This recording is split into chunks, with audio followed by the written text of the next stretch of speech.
In this video, I'm going to show you how to create your own custom GPT assistant without a ChatGPT Plus account. If you've used ChatGPT before, you're likely familiar with Custom GPTs. But if you're new to AI and Custom GPTs, you should probably check out this video first. Custom GPTs and assistants are essentially modified versions of ChatGPT that have specific instructions that you give them ahead of time. So rather than creating these long, elaborate prompts, you give the assistant all this instruction a single time up front, and the chatbot uses that information to help you with whatever it is you created it to help you with. As an example, at NextGen Podcaster, we created Custom GPTs to help analyze your podcast episodes or help you write blog posts, and how it does that is already predetermined by us because we created them. So then all you have to do is upload a transcript to a podcast episode or give the Custom GPT a blog post idea, and then the chatbot will do the work based on the instructions. I'll put a link down in the description if you want to check those out or see how it works for yourself. But not everyone has a ChatGPT Plus account or can afford a $20 subscription per month. So instead, we're going to build an OpenAI assistant that you can use at a tiny little fraction of the cost. And what's cool with an assistant is you only pay for what you use. So if you create it and only use it one time, you're only going to be paying pennies or fractions of a pennies for that use. So to do this, we're going to go to openai.com. Then you'll want to log in or create a free account if you don't already have one. And then once you're logged in, we're going to choose this API option. And don't worry, you're not going to have any coding experience or anything like that. Now to actually start running and using the assistant that we create, we have to make sure that we have some money inside the OpenAI account. So we're going to come over here into settings and then billing. And then we're going to click add payment details.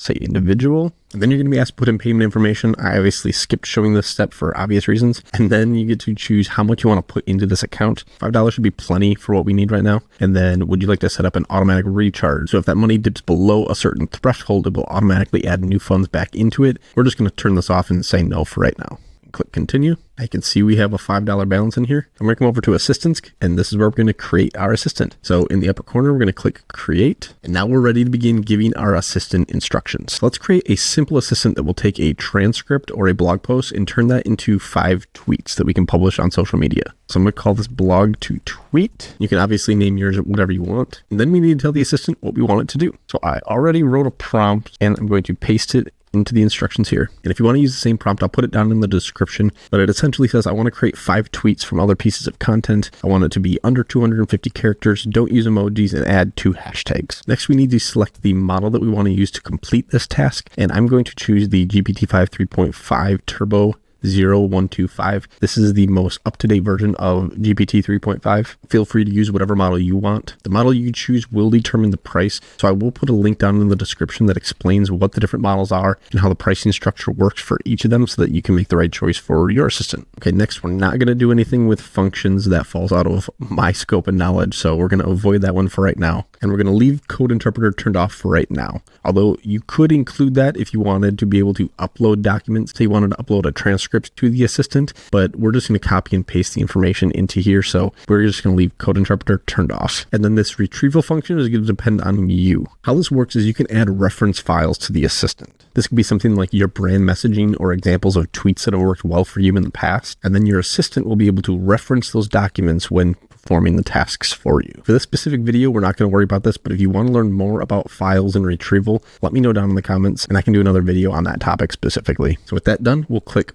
Playground, and now we can begin testing and using our assistant. So to test this, I'm going to paste in a blog post from NextGen Podcaster, and I'm not going to do anything else. I'm not going to give it any other instructions other than basically here's the blog post, and then click run. And just like what you might used to be seeing with ChatGPT, you can see it gave us 5 tweets, and it looks like it followed our instructions because it did give 2 hashtags at the end of every single one of these tweets. So that's perfect. And all we had to do was paste in that blog post. We gave it no other instructions. Now, if you're not happy with the tweets it created or you want to make adjustments, you can always come over here and tweak your instructions, and you can continue adjusting and testing until you get the kind of results that you're looking for. So we've created the assistant and we've tested it, but what is this all going to cost me? Well, I pasted my blog post into Google Docs, and you can see that that blog post specifically is 583 words. Now, if you come over to usage in the corner here, you can see that we spend less than 1 cent to generate those 5 tweets. Now, 583 words to get to $20 that a ChatGPT Plus account would cost, you could run this 2,000 times before you hit that $20